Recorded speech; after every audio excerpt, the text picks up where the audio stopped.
The missing cyclist, the Ohio mystery that shook a small town, the ride that never ended. It was supposed to be a peaceful evening. July 19, 2016, the sky over Metamora, Ohio, glowed with the kind of golden warmth that makes everything feel safe. 20-year-old Sierra Juffin, a lively business student at the University of Toledo, had spent the day laughing with her boyfriend, Josh Kaczynski. She was full of plans: graduation, marriage, a career, maybe even moving out west together. By all accounts, Sierra was unstoppable.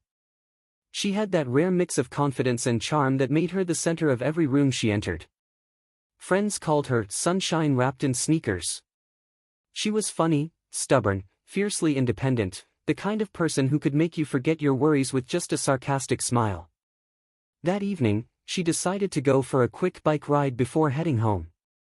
Her mother, Sheila, had asked her to stay in, but Sierra couldn't resist the weather and her brand new purple bike. Josh joined her, and together they pedaled along the quiet backroad surrounded by endless cornfields. It was their little routine, just a few miles of open space where life felt simple. At around 6:30 p.m., Josh filmed 2 short clips on Snapchat, Sierra laughing, wind in her hair, the sunset glowing behind her. It was a moment frozen in time. Minutes later, Sierra told him she could handle the last stretch alone. Her house was barely half a mile away. Josh hesitated but finally turned back, watching her fade into the distance, neon tank top, bright smile, purple bike gliding down the country road. That was the last time anyone saw Sierra alive. When Josh got home, he texted her, "Made it home yet?" No reply. He waited. 10 minutes. Then 30. Then an hour. The unease crept in slowly at first, then turned into full-blown panic. He called her, but her phone went straight to voicemail. Thinking maybe she'd stopped somewhere, he drove the same route they'd taken, scanning every curve of the road, every turn through the fields. Nothing. By 10 p.m., Josh called Sheila. The mother's voice stayed calm, but her heart raced. Sierra always called when she was late. Within minutes, she too was on the road, shouting her daughter's name into the night. The cornfields swallowed her words. At 11 p.m., police were called. By 3 a.m., helicopters sliced through the sky, search dogs combed the roadside, and volunteers flooded the small town. The scene was eerie, flashlights flickering through endless rows of corn, the air heavy with dread. Then, a deputy's flashlight caught something metallic glinting in the dirt. Sierra's purple bike lay twisted near the roadside. Next to it, a fuse box, sunglasses, and a screwdriver. Strange objects that didn't belong to her. Investigators marked the scene, noticing motorcycle tire tracks pressed deep into the soil and broken stalks nearby, streaked with what looked like blood. The area fell silent. Sierra's home was less than 500 feet away. By sunrise, the FBI had joined the case. The small town of Metamora, once known for its peaceful charm, turned into a hub of flashing lights and whispered fear. Reporters began to arrive. Locals stayed inside, locking doors that had rarely seen a key before. Josh, now a hollow version of himself, sat on the porch with his head in his hands, replaying the goodbye over and over. "She said she'd text me when she got home," he muttered. "She said it was just 7 minutes." Her Fitbit and phone data offered little hope, just one signal pinging several miles away, deep in the countryside. No video footage, no witnesses. Only miles of empty farmland. Then, a small break, a local farmer called the sheriff. He'd found a black motorcycle helmet lying in the middle of the road. At first, he'd tossed it in his truck without a thought, but after hearing the news, something told him to turn it in. Under the harsh fluorescent lights of the lab, investigators swabbed the inside of the helmet. The test results came back, traces of blood. And from that moment on, everyone knew. This was no accident, no disappearance. Something darker had happened on that quiet Ohio road, the man behind the barn door. The discovery of the blood-stained helmet changed everything. Metamora, a town where everyone knew everyone, suddenly found itself gripped by fear. Deputies went door to door, checking every home and farmhouse within miles of where Sierra's bike was found. The once sleepy community now buzzed with search teams, news vans, and whispered theories. When investigators reached the outskirts of town, they came across a weathered old property at the end of County Road 6. The house looked like something out of a forgotten decade, paint peeling, tools rusting, and overgrown weeds swallowing the front yard. It belonged to 57-year-old James Worley, a man locals quietly described as strange and unsettling. When the police knocked, James appeared irritated, as if their presence was an inconvenience. He was tall, with deep-set eyes and the kind of expression that made you instinctively uneasy. When asked about the night Sierra disappeared, his response raised more questions than it answered. "I was out there that night," he said.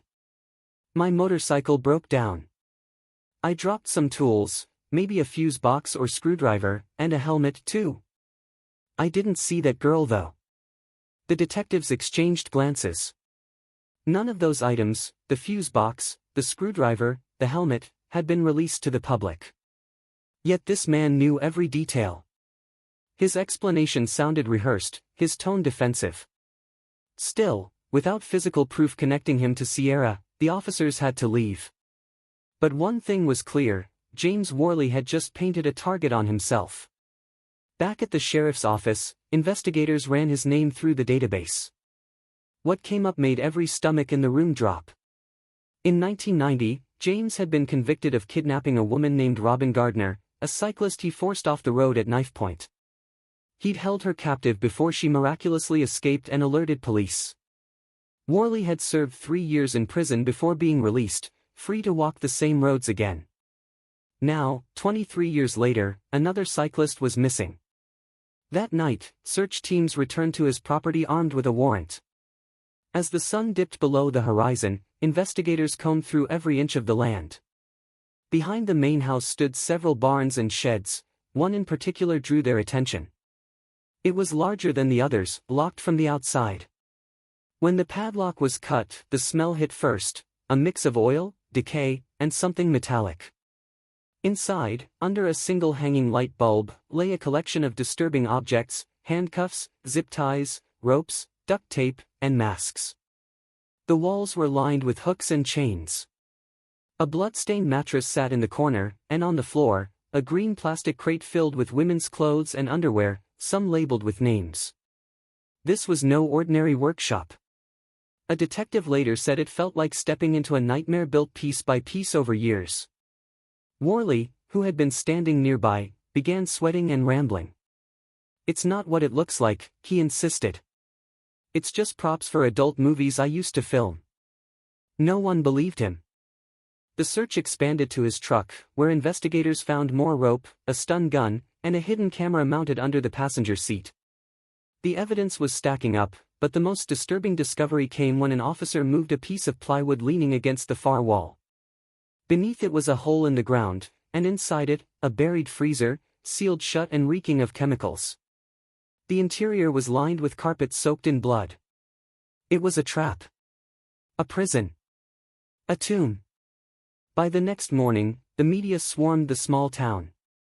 The FBI declared Worley the prime suspect in Sierra's disappearance. Still, Sierra's family refused to give up hope. Sheila clung to the belief that her daughter might still be alive somewhere, that maybe she was being held captive and could be rescued. "She's strong," Sheila said through tears at a press conference. "She's smart. She'll fight her way back to us." But deep down, investigators feared the truth. Evidence from the barn was sent for testing. Blood samples, fingerprints, fibers, all under heavy scrutiny. When the results came back, they confirmed what everyone dreaded: Sierra's DNA was found on several items inside Worley's barn.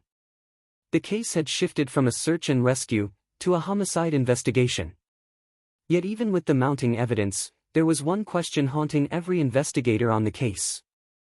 If this wasn't his first victim, how many others were there? Justice for Sierra. The confirmation that Sierra's DNA was found in James Worley's barn shattered every last fragment of hope her family had clung to. What began as a desperate search for a missing young woman had turned into something far darker, a quest for justice in the face of unthinkable evil. By the time Worley was officially arrested, his farmhouse was crawling with investigators, forensics teams, and media crews. Police tape fluttered in the summer breeze as word spread. They had found the place of horror behind Sierra's disappearance. Inside his house, detectives uncovered a handwritten letter, a chilling message addressed to his therapist. In it, Worley admitted he had learned from each kidnapping and that next time, he would bury the evidence better. It wasn't just a confession. It was a plan. Days later, aerial drones surveying nearby fields spotted an unusual patch of disturbed soil, uneven, fresh, and oddly placed near the tree line. Cadaver dogs were brought in, and within minutes, they began to bark and dig. The silence that followed was unbearable. There, beneath a shallow grave, lay Sierra Juffin, bound, gagged, and left in the cold earth less than 2 miles from the place her mother had begged her not to ride that evening. The discovery broke the entire town. When news reached Sheila, time seemed to stop. The room fell silent. The world went quiet. She couldn't even scream, only the sound of her heartbeat filled the void. Josh, her boyfriend, collapsed beside her. Every dream, every plan, every memory of laughter on summer nights, dissolved into grief. The autopsy confirmed the horror. Sierra had died from asphyxiation, her final moments spent in terror. There was no evidence of sexual assault, but her treatment was brutal and degrading, the work of someone consumed by sadistic obsession. Investigators now had their proof, and prosecutors prepared for one of the most emotional trials Ohio had ever seen. Worley faced 19 felony charges, including murder, kidnapping, and abuse of a corpse. He pled not guilty. In court, the details were almost too painful to hear. The prosecution painted a picture of a man who had spent decades perfecting his cruelty, stalking, ambushing, and preying on vulnerable women. They revealed his internet search history: hogtied, helpless, kidnapped women, and gagged victims. They presented the blood-soaked mattress, the rope, the handcuffs, and the cameras, every piece of his twisted collection. Worley sat expressionless throughout, occasionally smirking. Then came the testimony that silenced the courtroom. Robin Gardner, the cyclist he had kidnapped in 1990, took the stand. She described the moment she escaped from his truck decades ago, the terror in his eyes, and how she always knew he'd do it again. Her voice cracked as she said, "I only wish they'd stopped him then. Maybe Sierra would still be here." It took the jury just 6 hours to reach a verdict, guilty on 17 of 19 counts. The prosecution demanded the death penalty. During sentencing, Worley shocked everyone with a bizarre, 40-minute rant, blaming the media, the police, and Sierra's family. At one point, he said, "Don't ask me why she wasn't raped. She just wasn't." His words were so vile that Sheila and her family walked out of the courtroom in tears. The judge didn't hesitate. James Worley was sentenced to death, his execution date set for May 20, 2025. But for Sierra's family, justice wasn't about revenge. It was about peace, and reclaiming what had been stolen. Sheila was awarded ownership of Worley's property and announced that she would burn it down. "That place won't stand another day," she said. "It doesn't deserve to exist on this earth." True to her word, the House of Horrors was demolished, replaced by wildflowers and a memorial bench that reads, "For Sierra, a light that can't be buried." Months later, the Ohio legislature passed Sierra's Law, Senate Bill 231, a groundbreaking reform creating a public database of violent offenders and allowing police to quickly contact potential suspects in missing person cases within the first 48 hours. It was a victory born from tragedy, ensuring that Sierra's name would stand for protection, not pain.